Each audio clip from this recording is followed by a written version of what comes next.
रामपुर के जंगल में लाड़ो चिड़िया अपनी मौसी के घर रह रही थी। लाड़ो चिड़िया के माँ बाप पहले ही गुजर चुके थे। लाड़ो चिड़िया और बबलू कबूतर के बीच गहरी दोस्ती थी। वह दोनों अक्सर छुप छुप कर मिला करते थे। एक दिन लाड़ो और बबलू पेड़ के नीचे बैठकर बातें कर रहे थे। तभी उन्हें उनकी मौसी बबली कबूतरी देख लेती है। क्या रे मनहूस लड़की, मैंने तुम्हें यही करने के लिए पाल पोस कर बड़ा किया है। अच्छा होता कि तुम अपने माँ बाप के साथ ही मर जाती। तेरा क्या, अगर तुम किसी दिन इस बबलू के साथ भाग गई तो मेरी तो नाक ही कट जाएगी। रुको, आने दो तुम्हारे मौसा जी को, उनसे कहकर तुम्हारे रिश्ते की बात करने को कहती हूँ। अब जल्दी तुम्हारी शादी करवा दूंगी। आज से तेरा बाहर निकलना बंद। मौसी, ऐसा मत करो, मैं बबलू के बिना नहीं जी पाऊंगी। अगर तुम्हें मेरी शादी करवानी है तो बबलू से करवा दो।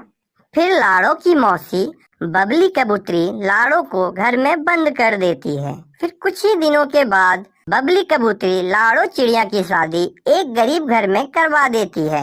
लाड़ो का पति काला कौआ मजदूरी का काम किया करता था।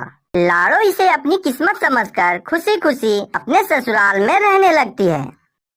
लाड़ो बहू, तुम्हारे पास जितनी जेवर है वो सारी तुम मुझे दे दो। मैं इसे बेचकर अपनी बेटी की शादी करवाऊंगी। लेकिन माँ जी, ये मेरे माँ बाप की तो आखिरी निशानी है। मैं अपनी जेवर आपको नहीं दे सकती हूँ। देखो लाड़ो, आज के बाद तुम मुझसे जवान नहीं लड़ाना, नहीं तो तुम्हें काटकर जंगल में फेंक दूंगी। किसी को कानो कान खबर भी नहीं होगा। वैसे भी तो तुम्हारे माँ बाप नहीं है। लाड़ो अपने सास की बातें सुनकर डर जाती है और सारे जेवर लाकर दे देती है। हेलो मम्मा, ये मेरे सारे जेवर आप रख लीजिए।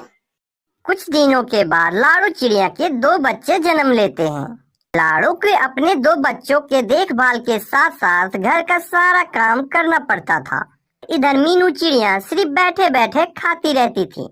एक दिन लाड़ो अपने पति कालू से कहती है, सुनो जी, मैं पहले दोनों अपने बच्चों को संभालूं या घर का काम करूं? आप माँ जी को बोलिए ना, घर के कामों में थोड़ा मेरी हाथ बटा दे या फिर मेरे दोनों बच्चों को थोड़ी देर के लिए रख दे। लाड़ो की यह सारी बातें उसकी सास मीनी चिड़िया सुन लेती है। क्या रे कलमुनी, क्या चुगली लगा रही हो मेरे बेटे को मेरे खिलाफ? देखो कालू, सारे प्रॉपर्टी अभी मेरे नाम पर ही है। अगर तुमने मेरे खिलाफ कुछ भी उल्टी सीधी हरकत किया तो मैं तुम दोनों को और तुम्हारे बच्चों को घर से बाहर फेंक दूंगी। इस तरह मीनू चिड़िया अपनी बहू लाड़ो चिड़िया को डरा धमका कर घर का सारा काम करवाने लगती है। काम में कमी आने पर मीनू चिड़िया अपने बहू को कभी कभी पीटने भी लगती है। इस तरह सास के अत्याचार से तंग आकर लाड़ो चिड़िया एक दिन दोनों बच्चों को लेकर घर छोड़कर चली गई। तभी रास्ते में उन्हें कुछ पंछियाँ चूड़ी बेचती हुई नजर आई। तभी लाड़ो चिड़िया उनके पास गई और बोली, बहन जी, मेरे बच्चे भूख से परेशान हो रहे हैं। आप हमें चूड़ी बेचने का काम दे देती तो आपकी बड़ी कृपा होगी। हाँ बहन, ये लो चूड़ियाँ और इसे जंगल में बेच आओ, और जो इन्हें बेचकर जो मुनाफा होगा उनमें हम 50-50 के हिस्सेदार होंगे। ठीक है बहन जी। यह कहकर लाड़ो चिड़िया जंगल में चूड़ी बेचने के लिए चली जाती है। चूड़ी ले लो, चूड़ी ले लो, रंग बिरंगी चूड़ियाँ ले लो, सुंदर सुंदर चूड़ियाँ, चूड़ियाँ ले लो, चूड़ियाँ। ये लाल वाली चूड़ियाँ मुझे दे दो बहन जी। हाँ हाँ, लीजिए बहन जी। कितनी कीमत है बहन जी इस लाल चूड़ी की? मात्र 100 रुपए। आप इतनी गर्मी में चूड़ियाँ बेच रही हो? ये लीजिए 110 रुपए। 10 रुपए मेरी तरफ से टिप्स। फिर लाड़ो चिड़िया वहाँ से चूड़ियाँ बेचने के लिए दूसरी जगह चली जाती है। देखते ही देखते लाड़ो चिड़िया के पास चूड़ी लेने के लिए पंछियों की भीड़ लग जाती है। इस तरह चूड़ी बेचकर लाड़ो की अच्छी खासी कमाई होने लगती है। फिर लाड़ो चिड़िया चूड़ी बेचकर तोती के पास जाकर बोलती है, ए लो बहन जी, आज की कमाई। फिर तोती लाड़ो को कुल लाभ का 50% दे देती है। पैसे लेकर लाड़ो चिड़िया जाने लगती है। तभी तोती बोलती है, रुको लाड़ो, मैं 2 सालों से चूड़ियाँ बेच रही हूँ, लेकिन आज तक मैं इतनी चूड़ियाँ नहीं बेच पाई जितना तुमने बेची। आज से तुम अपने दोनों बच्चों के साथ मेरे घर में रहोगी। अब हम एक परिवार की तरह मिलजुल कर रहेंगे। तब से लाड़ू चिड़िया तोती के घर में खुशी खुशी रहने लगी। ऐसे ही समय गुजरता गया।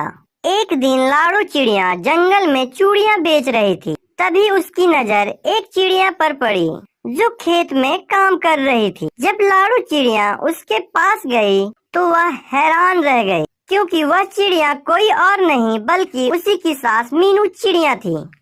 माँ जी, आप यहाँ खेतों में क्यों काम कर रही हो? लाड़ू बेटी, मुझे माफ कर दो। शायद तुमसे गलत व्यवहार करने की भगवान मुझे ये सजा दी है। आप कहना क्या चाहते हैं माँ जी?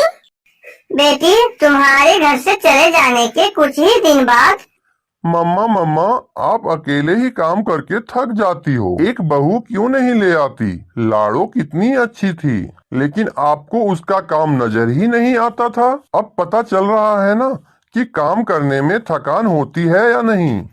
हाँ बेटा, आज अगर लाड़ो बेटी होती तो मुझे एक दिन नहीं देखना पड़ता। माँ, मैं काम पर जा रहा हूँ, आप खाना बना कर रखिएगा।